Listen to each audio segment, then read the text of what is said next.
Hello dears, നമ്മുടെ 6th ചാപ്റ്ററാണ് കേട്ടോ. ഇനി നമ്മൾ പഠിക്കാൻ പോകുന്നത് സോഴ്സസ് ഓഫ് എനർജി, ഊർജ്ജ സ്രോതസ്സുകൾ എന്നാണ് ചാപ്റ്ററിൻ്റെ പേര്. അപ്പോൾ നിങ്ങൾക്ക് കാണുന്നുണ്ടാവും ഈ ചിത്രത്തിലുള്ള ഓരോ മക്കൾസിനും എന്തുണ്ട്, നിങ്ങളെപ്പോലെ നല്ല എനർജി ഉണ്ട്. അപ്പോൾ എന്താണ് എനർജി? നിങ്ങൾക്ക് ആർക്കെങ്കിലും അവർ എനർജി കാണുന്നുണ്ടോ? അപ്പോൾ എനർജി എന്ന് പറയുന്നത് നമുക്കൊരു വർക്ക് ചെയ്യാനുള്ള നമ്മളെ കഴിവിനെയാണ്. Ability to do work is called energy. നമുക്ക് വർക്ക് ചെയ്യാനുള്ള കഴിവിനെയാണ് നമ്മൾ എനർജി എന്ന് പറയുക. അപ്പോൾ ഈ എനർജി നമുക്ക് എന്താവില്ല, കാണാൻ പറ്റില്ല, പക്ഷേ എന്താണ്, വി ഫീൽ ഇറ്റ്, നമുക്ക് ഫീൽ ചെയ്യാൻ പറ്റും. അപ്പോൾ എന്താണ് നോക്കാം. The ability to do work is called energy. നമ്മളെ ജോലി ചെയ്യാനുള്ള നമ്മളെ കഴിവിനെയാണ് എനർജി എന്ന് പറയുന്നത്. We cannot see energy, it manifest through different actions.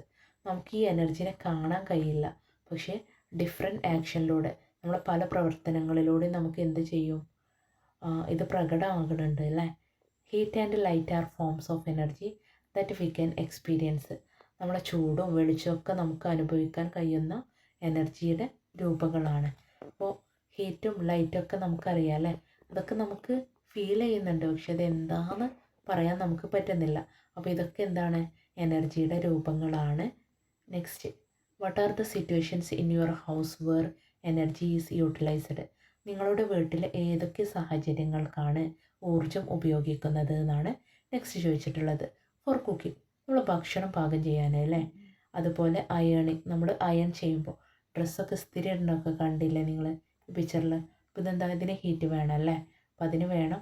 Working of home appliances, നമ്മളെ ഇലക്ട്രോണിക് വീട്ടുപകരണങ്ങൾ, നമ്മൾ ഇലക്ട്രോണിക്സ് ആയിട്ടുള്ള ഉപകരണങ്ങളൊക്കെ വർക്കിംഗ്, ഇതൊക്കെ എന്താണ് നമ്മളെ ഡെയിലി ലൈഫിൽ, അതായത് നമ്മളെ വീട്ടിൽ നമ്മൾ എനർജി യൂസ് ചെയ്യുന്ന സിറ്റുവേഷൻസ് ആണ്. അപ്പോൾ ഇതൊക്കെ ജസ്റ്റ് ഒന്ന് നോട്ട് ചെയ്ത് വെക്കുക കേട്ടോ. Next, what are the sources of